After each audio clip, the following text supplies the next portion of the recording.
EX7000 integrated power amplifier na tostado na naman yung board. Tapos isa lang na side. Dito rin. Dito rin. Wala silang kinaibahan, no? Dito rin yung sunog. Kevlar GX7000 na integrated power amplifier again. Again.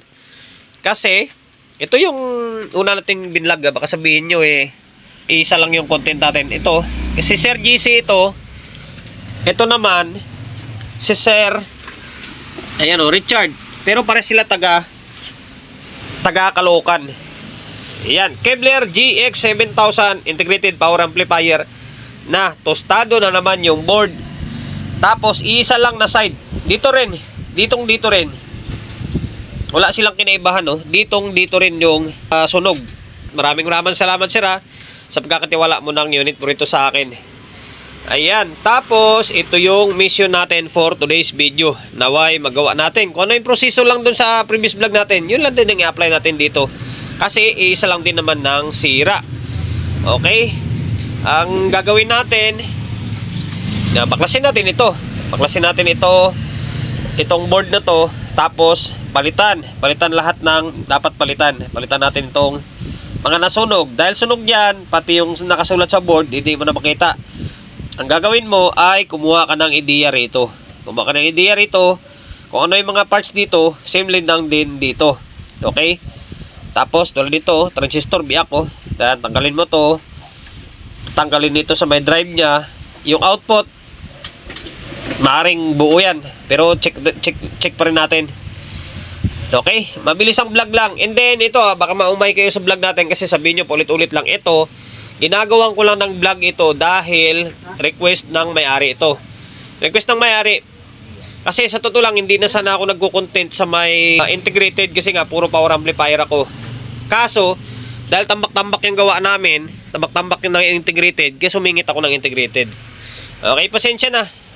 Kahit papano, meron din tayong pang daily vlog. Okay, baklasin ko muna ito. Nabaklas, and then nabaklas ko na. Baklas ko na yung board, tapos hindi ko na binaklas yung mga bloke kasi kinumpare ko lang doon sa may previous vlog natin na maaring buo yung mga output, tapos ito lang yung umusok. Okay? Na yun nga, halos walang kinaiba doon sa may previous natin. 4793 then 1837 buo ito, buo. 649, 669 buo ito, buo. Tapos isang pares na lang natira na C3200 and then A1268 ba ito? O yan, 1268. Ang nasira dyan ay tatlo. Bali, dalawang 1268 tapos isang 3200. Okay? Tapos diode 4148. Bali 1, 2. Saan pa? Parang dalawang diode 4148 tapos 180 ohms ang nasunog dito. 180 ohms. Tapos yung 33 ohms. 33 ohms ang nilalagay ko diyan. 47 ohms na lang. Wala akong 33 ohms 43 pwede naman 'yan. Ayan, tapos 180 ohms. Okay? Palitan ko lang muna ito or ibabalik ko muna itong mga buo pa. Tapos yung mga palitan, buo ko na yung nakumpleto ko na yung pyesa. And then ito ngayon ko lang napansin ito. Nagtataka ako dito. Ito 3.9 yung naka-indicate dito. 3.9 and then 5.1. Dito naman, ba't 5.1 lahat dito? 5.1. Dito naman 5.6. Oh, 5.6 to dito. Na pares lang to nandito, tsaka yung ito. Di ba? Nagtataka ako, bakit ganon? 5.6 5.1, tama yan. Tapos 3.9. Ba't dito 5.6? Diba? Parang ang gulo. Di kaya may mali lang to dito. Di kaya yung original talaga dito ay 5.6 to dito. 5.6. Kasi kung susundan mo, yung paa na 5.6 papunta to dito sa may emitter. Same lang din to dito. Ito, papunta din to emitter, oh. Oh. Nakapagtataka.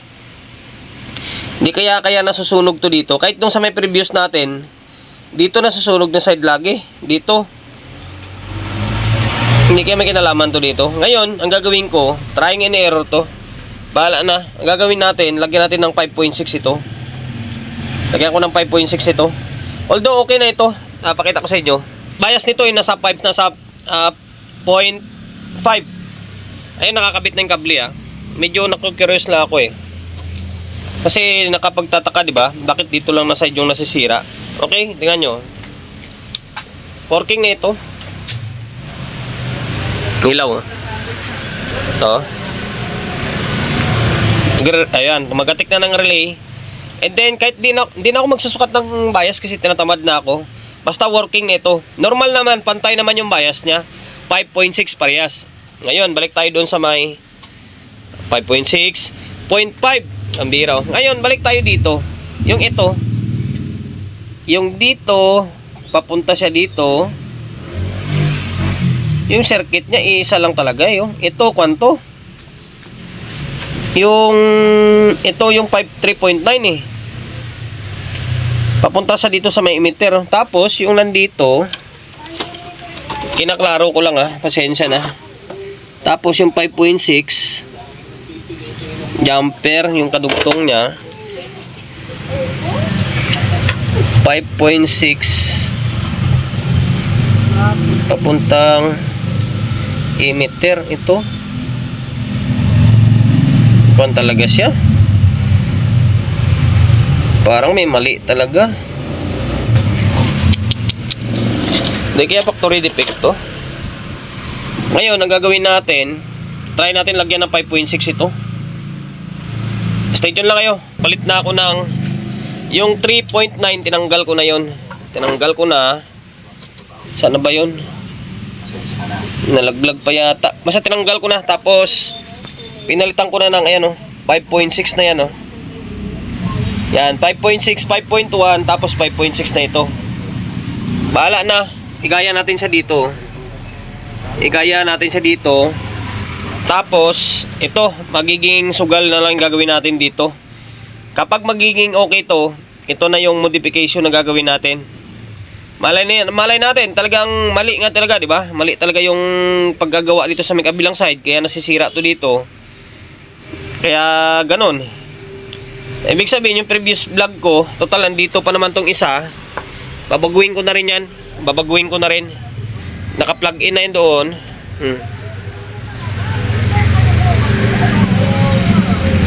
Pakinggan nyo, magre-relay yan. So, yan, nagre-relay na siya. Tapos, yung bias, paras lang din naman Sinukatan ko yung bias, di naman nagbago, wala naman nagbago. Medyo mas bumaba pa siya ng konti, Ito yung kabila. Tingnan nyo.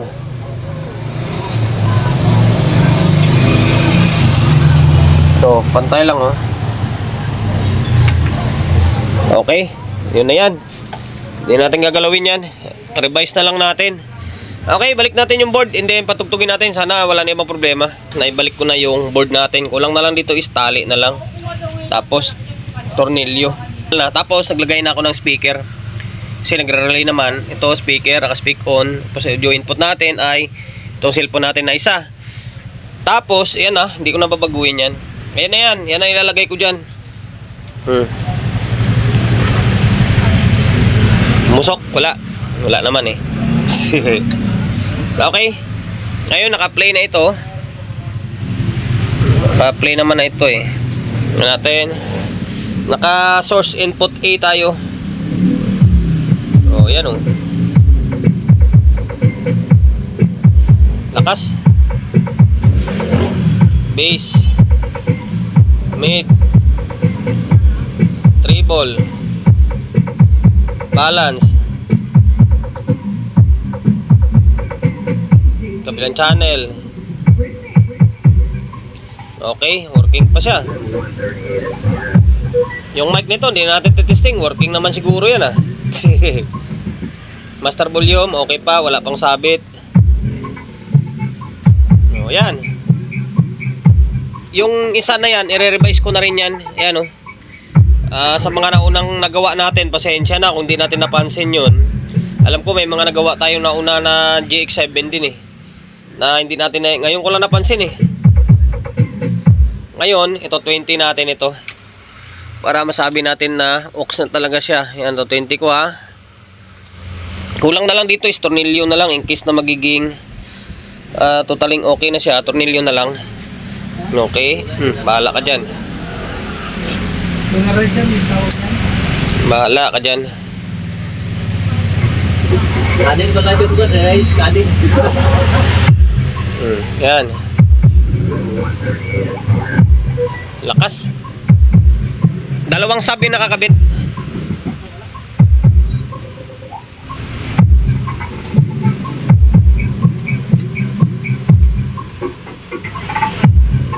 Tingin ko talaga kaya umuusok yung ditong side talaga dahil dyan sa may yung 3.9 against sa may 5.6 na yan. Yung ginaya lang natin sa may kabila kasi yung itong side na to dito to. Ayan, hanggang dito na lang yung video natin. Gumagana naman na siya. Naway nakapagbigay ideya ulit tayo sa mga kapwa natin technician na medyo bago-baguhan pa lang. Take note medyo bago-baguhan pa lang. Sa mga master, tawanan lang nila yung ganitong klaseng content. Sana na kung paano mag-repair ng ganitong klaseng tulad dito, integrated lang. And then yun, sana malay nyo, ma-encounter nyo yung ganito.